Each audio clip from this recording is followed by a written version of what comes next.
Hello साथियों, नमस्कार। आज मैं कक्षा 11 अर्थशास्त्र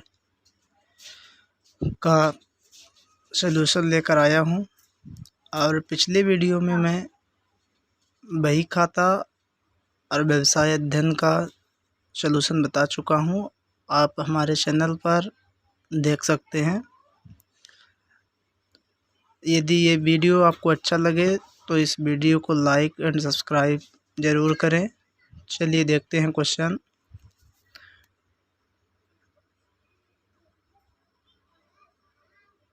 पहला क्वेश्चन है, सही विकल्प चुनिए।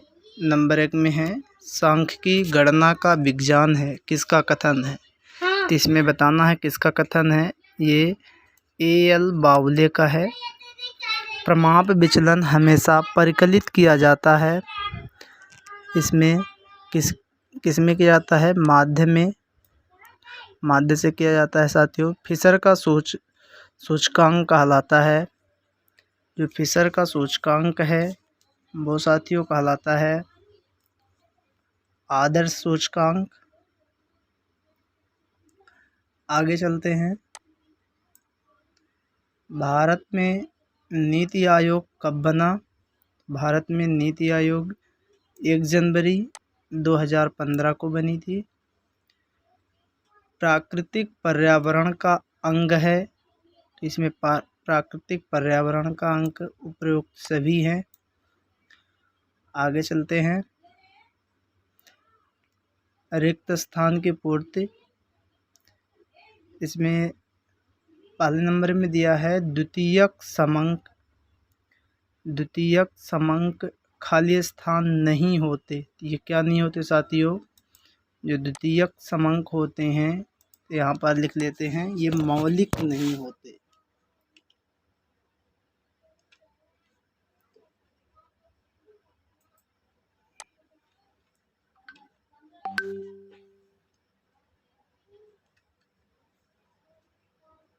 यहाँ पर लिख लीजिए, मौलिक नहीं होते। वर्ग अंतराल 15-20 का मध्य बिंदु है। 15-20 का मध्य बिंदु होगा साथियों। यहाँ पर लिख लीजिए 15-20 का मध्य बिंदु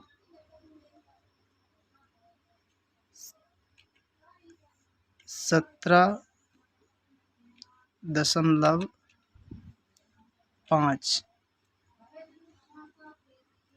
फिर अगला है तीसरा पॉइंट, खाली स्थान को परिक्षेपण का सर्वोच्च माप माना जाता है। ये है चतुर्थ विचलन। इसमें लिख लीजिए चतुर्थ विचलन। कृषि क्षेत्र में खाली स्थान बेरोजगारी पाई जाती है। किस प्रकार की बेरोजगारी पाई जाती है? इसमें मौसमी बेरोजगारी पाई जाती है।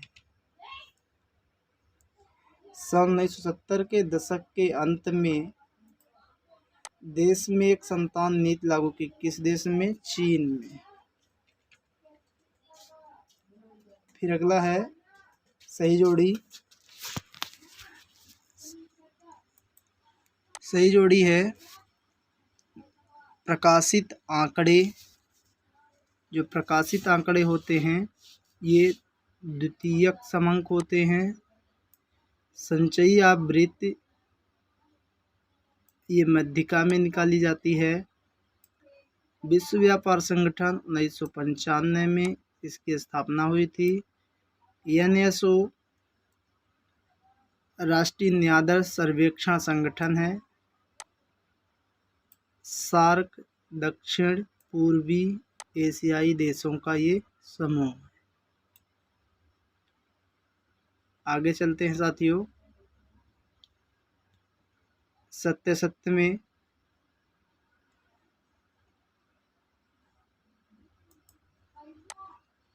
पहला नंबर दिया है घंटा, दिन, हफ्ता व महीना भौगोलिक वर्गीकरण का उदाहरण है, तो ये उदाहरण नहीं है, इसलिए ये क्या हो जाएगा, असत्य। माध्यिका वह मूल्य है जिसकी आवृत्ति सबसे अधिक बार होती है, तो ये आवृत्ति सबसे अधिक जिसकी होती है वो बहुलक होता है, इसलिए ये असत्य है। तीसरा है, भारत की नई आर्थिक नीति 1995 में शुरू की गई, ये सत्य है। मौसमी बेरोजगारी नगरीय क्षेत्रों में पाई जाती है, ये असत्य है, क्योंकि मौसमी बेरोजगारी कृषि क्षेत्रों में पाई जाती है, और कृषि कहाँ की जाती है, ग्रामीण क्षेत्रों में, इसलिए ये असत्य है। चीन में आर्थिक सुधारों का प्रारंभ सन 2000 में हुआ था, 2001 में हुआ था, 2001 में, ये असत्य है। आगे चलते हैं, एक शब्द में, भारत में जनगणना कितने वर्ष में होती है, तो साथियों भारत में जनगणना 10 वर्षों में होती है।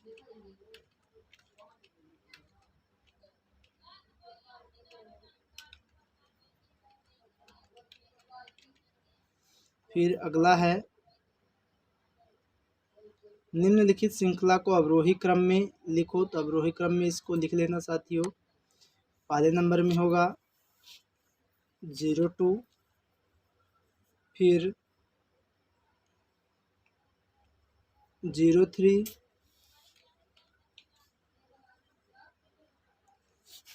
फिर 03 के बाद आएगा 17, 17 के बाद 18,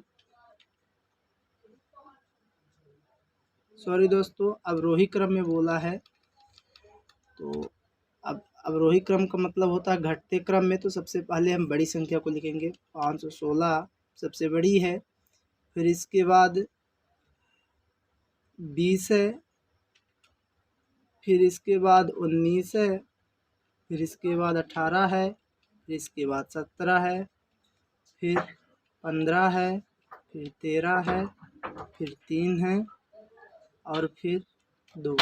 एक बार आप लोग भी अच्छे से देख लीजिएगा, अवरोही क्रम में ये हम लिख दिए हैं, आप लोग भी इसको चेक कर लीजिएगा एक बार। फिर भारत में कौन सी अर्थव्यवस्था को अपनाया गया है, तो भारत में जो अब मिश्रित अर्थव्यवस्था को अपनाया गया है, यहाँ पे लिख लीजिए मिश्रित। बफर स्टॉक किसे कहते हैं, ये तो बफर स्टॉक एक व्यवस्था होती है, या एक योजना कह सकते हैं इसको, एक व्यवस्था या योजना। आबादी की दृष्टि से विश्व का सबसे बड़ा देश पूछ रहा है, तो ये कौन सा देश है, आप लोगों को पता ही होगा, ये चीन है। दोस्तों आज ये अर्थशास्त्र का हमने आप लोगों को ऑब्जेक्टिव के सलूशन बता दिए हैं। यदि आप लोगों को कहीं पर समस्या आए तो हमें कमेंट करें, और हम जहाँ तक हो सकेगा आप लोगों को समाधान ज़रूर बताएंगे।